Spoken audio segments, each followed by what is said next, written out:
Welcome to the setup preview where we look at the Volkl Organix V1 OS, and in it this time we've got it strung up with PolyStar Strike 1.25.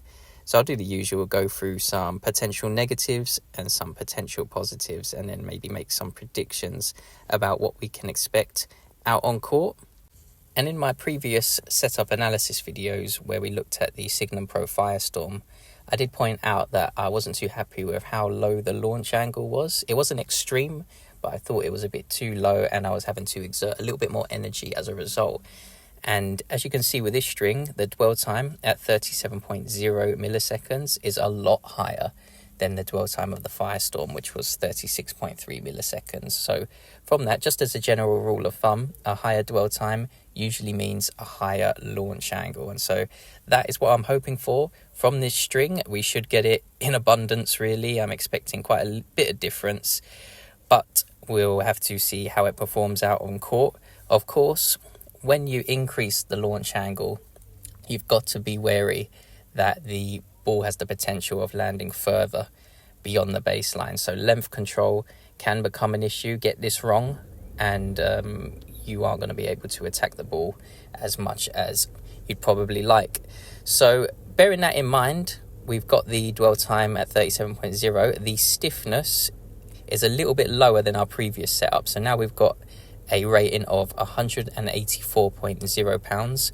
So that's 1.7 pounds less than the Firestorm. It's not a huge difference, but for me or other very sensitive players, they can probably feel the difference out on court.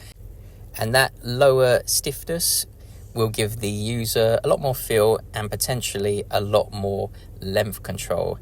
And my prediction with this setup is, despite the dwell time causing a much higher launch angle, the length control shouldn't decrease, because that lower stiffness should give us a little bit more feel in terms of being able to control our length, and a little bit less power or shot speed as well. That does also mean that potentially there is less spin available to all our shots, really, whether they be ground strokes, drive volleys or serves. And I pointed out in the analysis video of the Firestorm that I was really happy with how the kick serve was performing. It was a big upgrade on the setups we've been using before that. So it's something that I'm going to be watching for out on court. I'm hoping that despite there probably being a little bit less spin from this string, I'm hoping I'll still be able to be as aggressive with this setup as I have been with the previous, because I still want to keep that up. I still want to start those second serve points in the ascendancy, on the offensive as much as possible, because I've got this setup going in the right direction, and obviously I still want to improve it further. So that will be something to take note of as I'm playing my test matches. Another potential positive of this setup is the increased comfort, because an increase in dwell time spreads out the impact over a longer duration of time. So this is particularly useful when you're playing on quicker surfaces against opponents that hit big and you're having to deal with those heavy incoming shots. And if you're using rackets that provide stability through an increase in stiffness, an increase in vibration frequency, twist weight, etc. And finally, we'll look at the tension loss percentage, which is quite high at 51.4%.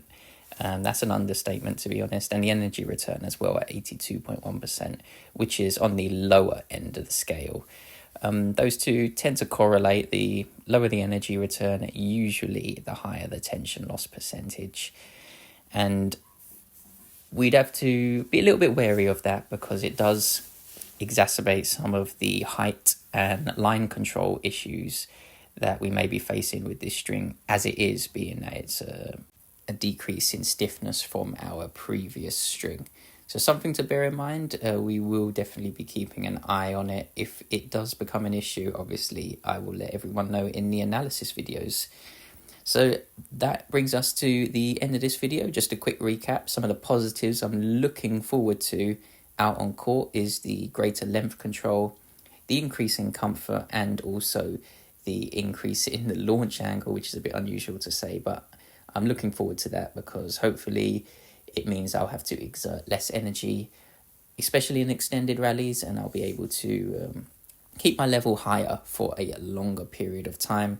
Also, the negatives would be the height and the length control potentially being an issue, and especially with that tension loss percentage being quite high, it could exacerbate that issue as well. So we'll keep an eye out on that, and I'll let you know if it does become too much of a problem.